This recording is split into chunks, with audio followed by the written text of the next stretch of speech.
शुक्र अल्लाह ताला के बरकत नाम से जो बड़ा मेहरबान और निहायत रहम करने वाला है। अस्सलाम वालेकुम डियर स्टूडेंट्स, मैं हूं वकार चौधरी और आप मेरे साथ सीख रहे हैं बिजनेस लॉ। और उसमें आज टॉपिक जो हम डिस्कस करने वाले हैं वो है what is offer, revocation of an offer. इसका पार्ट 2, मतलब पहला जो पार्ट था उसमें हमने डिस्कस कर ली थी, इसकी फर्स्ट 4 पॉइंट्स डिस्कस कर लिए थे रेवोकेशन ऑफ एन ऑफर के।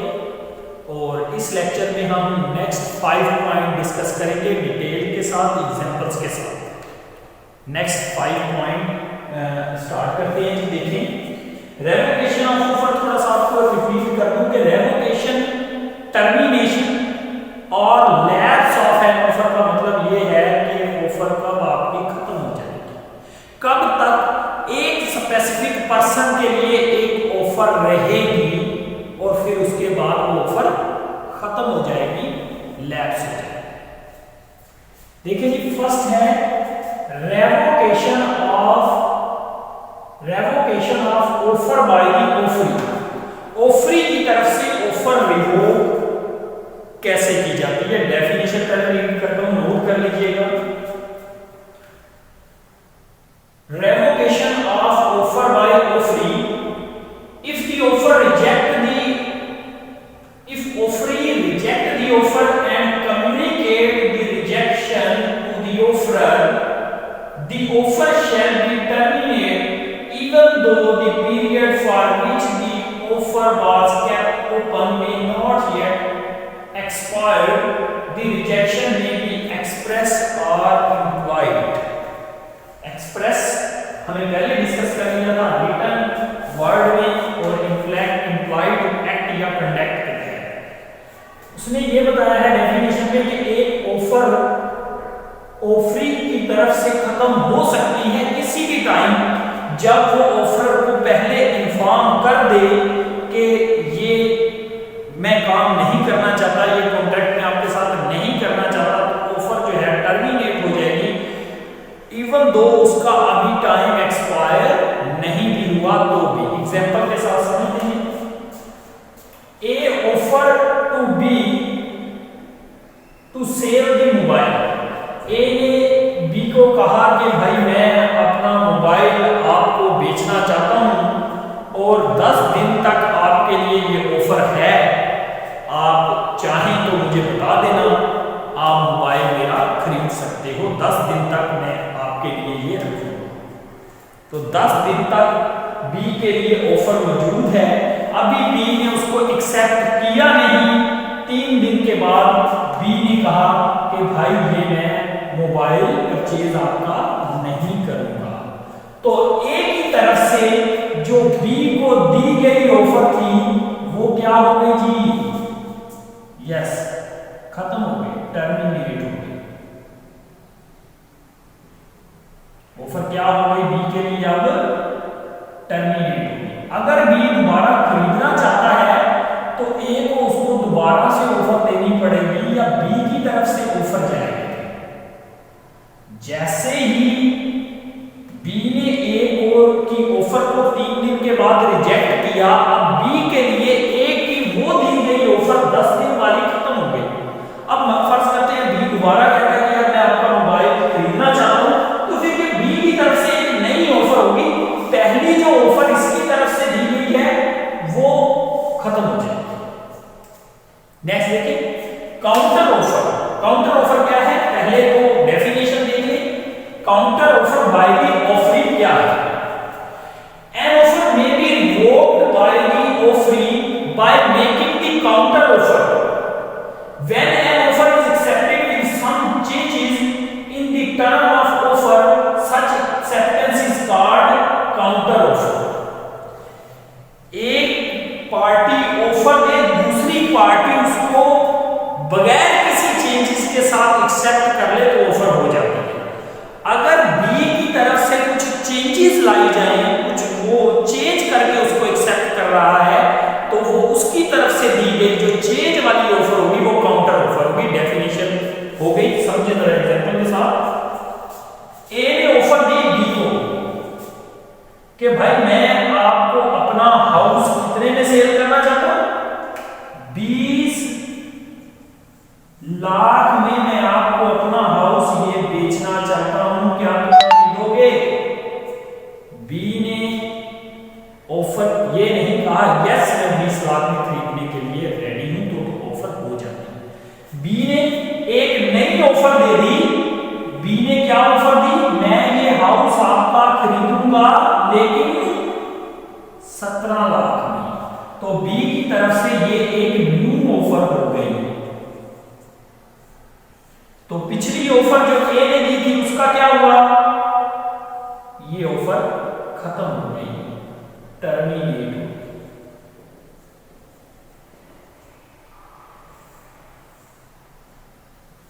न्यू ऑफर आ गई, पिछली ऑफर टर्मिनेट होगी। काउंटर ऑफर से पहले वाली जो दी गई ऑफर होती है वो खत्म हो जाती है। न्यू ऑफर जो दी जाती है चेंजेस के साथ, वो ऑफर अगर ए एक्सेप्ट कर लेता है तो कॉन्ट्रैक्ट बन जाता है, अगर ए इस ऑफर को एक्सेप्ट नहीं करता तो फिर कॉन्ट्रैक्ट नहीं बनेगा।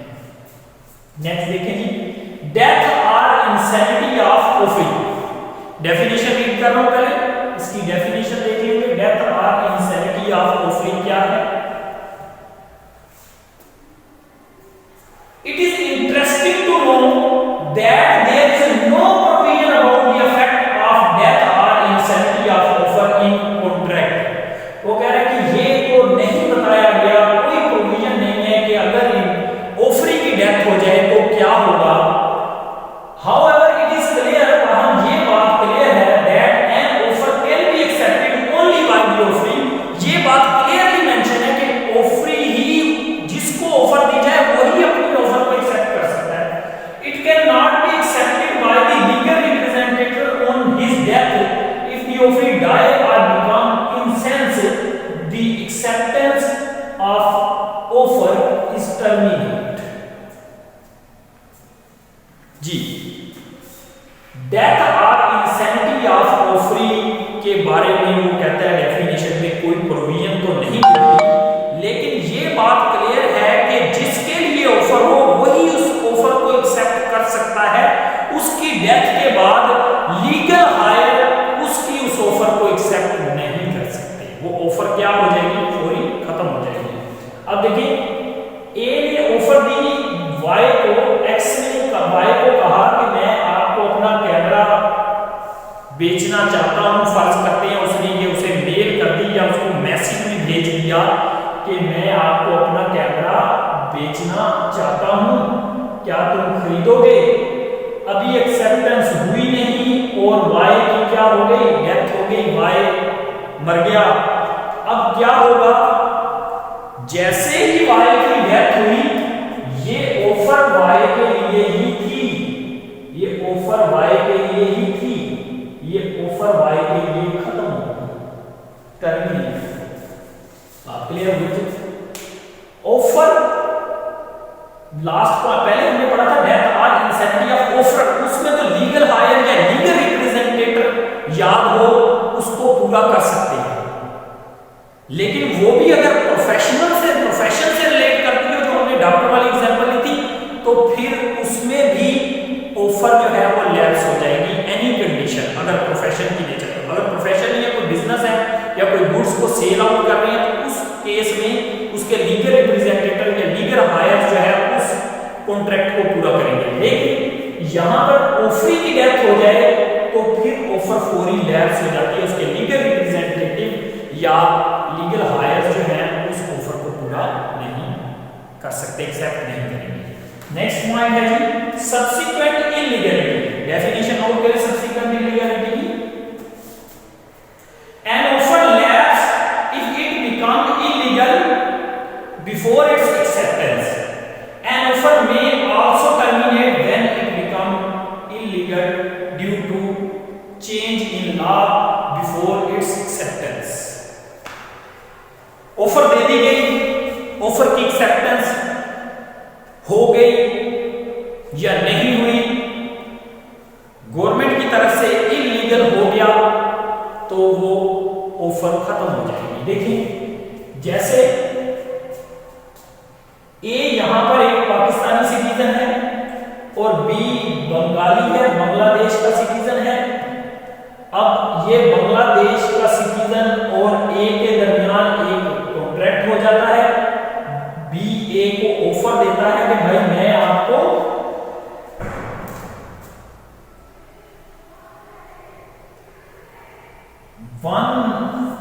10 टन राइस जो है वो भेज दूंगा आपको।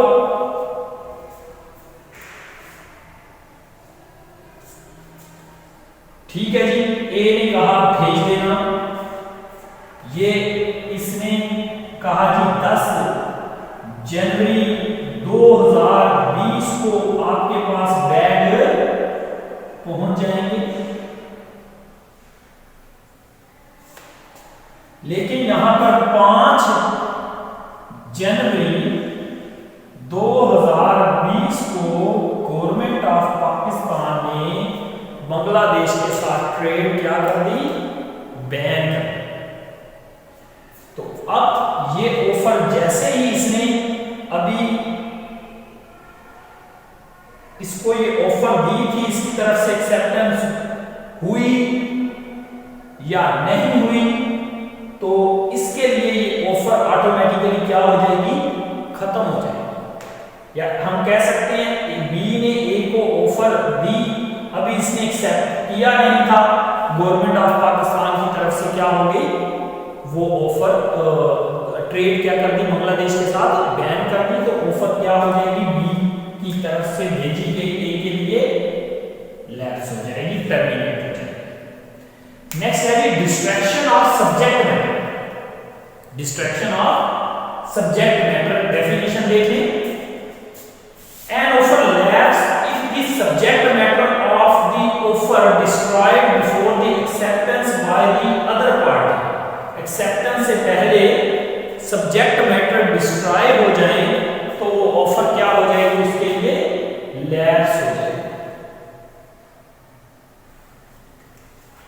ए ने बी को फर्ज करते हैं जी ऑफर दे दी कि मैं आपको अपनी फैक्ट्री बेचना चाहता हूं 50 लाख की, क्या आप ये फैक्ट्री खरीदोगे?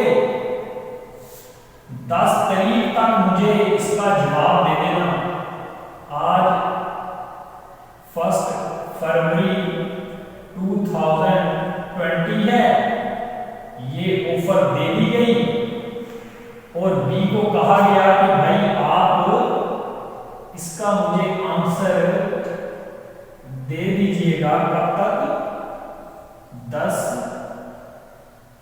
फरवरी 2020। अभी बी ने एक्सेप्टेंस दी नहीं थी, 5 फेब को क्या हुआ जी, फैक्ट्री डिस्ट्रॉय हो गई। फैक्ट्री क्या हो गई, डिस्ट्रॉयड बाय फायर।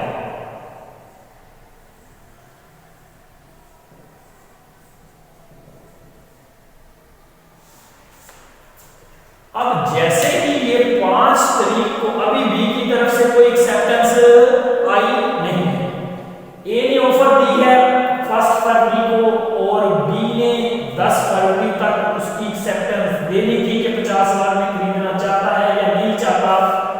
उससे पहले ही 5 जनवरी को एक्सेप्टेंस से पहले फैक्ट्री डिस्ट्रॉय हो गई, उसे आग लग गई। अब मुझे ये बताएं कि इस ऑफर का क्या हुआ, ये ऑफर टर्मिनेट हो गई, खत्म हो गई इसकी। जी ये था हमारा आज का लेक्चर। नेक्स्ट लेक्चर में मिलेंगे इंशाअल्लाह। अगर कोई भी बात बेटा आप लोगों ने पूछनी हो तो कमेंट में जरूर मुझसे पूछ सकते हैं। Thank you very much. अल्लाह हाफिज़।